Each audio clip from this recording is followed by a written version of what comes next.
is Nadia Jordaan, ek's in graad 2, Richards Bay Primêre Skool. Kom, kyk hierdie lekker sappige mooi rooi appel. Vat net 'n hapie. Een hap en Sneeuwwitjie se stem was stil, doodstil. Die storie van Sneeuwwitjie is beslis my gunsteling kinderstorie. Sy was uitoorlê deur haar nare, jaloerse stiefma, wat haarself vermom het as 'n onskuldige, vriendelike tannie. So kan ons kinders nie wag om skool te begin nie, want dit lyk so lekker om te leer. Maar as ons eers daar is dit 'n heel ander storie. Voorsitter, net so Sneeuwwitjie, word ons kinders se stemme stil gemaak met die giftige appels wat die skool vir ons voer. Die eerste gifappel druk ons kreatiwiteit dood. Ek en ouma sing altyd so lekker op die bekende sanger en liedjieskrywer Yuri Else liedjie rondom Tali.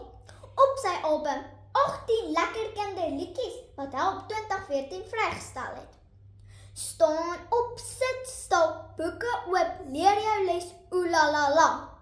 My vraag is nou, waar is die oelala's ek elke dag by die skool kom?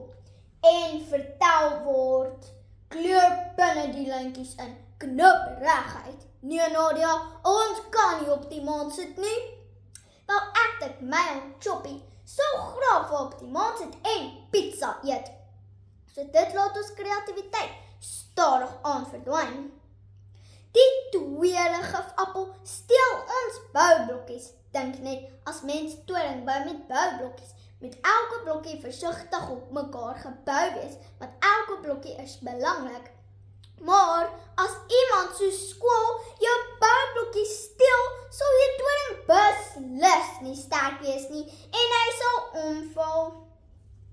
En ek het nog nie verlede week se plus en minus somme onder die knie nie. En dan sê juffrou ons moet maal. Nie later nie, nou dadelik. So nou moet ek wurmpies met geld sommer uitdink. En ek sien al hoe val my toring om. Mamma lees my in die tydskrif Baba en Kleuter van Oktober 2024 in die artikel lê die werk vas dat die kreatiwiteitskenner George Land sê, skole moet eers deeglik die werk vas lê voor hulle nuwe werk begin. Anders verloor die kind sy belangrike boublokke.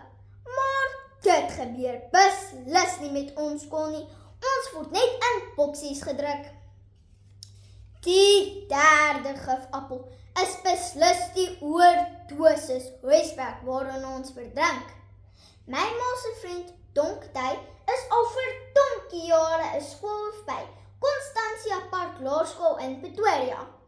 Hy sê vir mamma, hierdie is die nuwe skoolkurrikulum, wat so lywig is en vinnig beweeg se skuld. So alwaar daar nie genoeg tyd is by die skool nie, en glo vir my, dis baie word huiswerk. Nou is ons stemme behoorlik stil, want dis net werk en nogals meer werk. Thomas en Here, skole maak beslis ons stemme doodstil, terwyl hulle net vir ons nog happies van die giftige appels voer, wat ons kreatiwiteit dooddruk, ons boublokke steel en ons verdrink van huiswerk. Ons stemme is belangrik. Ons is hier om te leer, te vra en te droom, so skole. Gee ons